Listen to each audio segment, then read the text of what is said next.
नमस्ते प्रणाम। आप लोग सुनिए, छोटा सा नाच गीत है। आप लोगों को कैसा लगता है आप लोग ज़रूर बताइएगा।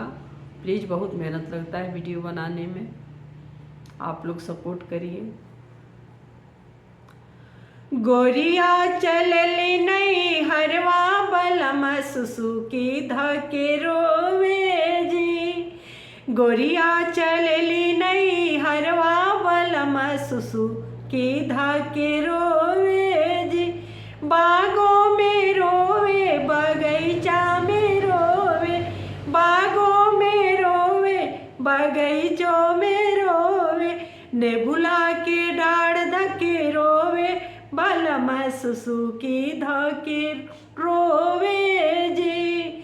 नेबुला के डाढ़ धके रोवे बलम सुसुकी धके रोवे जी।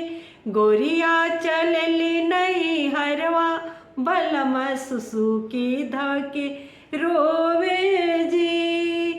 कोठा पर रोवे कोठरिया में रोवे, कोठा पे रोवे कोठरिया पे रोवे, तकिया के खोल धके रोवे बलम सुसुकी धई के रोवे जी। तकिया के खोल धके रोवे बलम सुसुकी धई के रोवे जी। गोरिया चलली नहीं हरवा बलम सुसुकी धई के रोवे जी।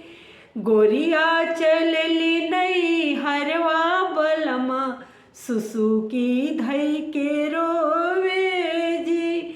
गोरिया चलली नहीं हरवा बलम सुसुकी धई के रोवे जी। धन्यवाद दोस्तों।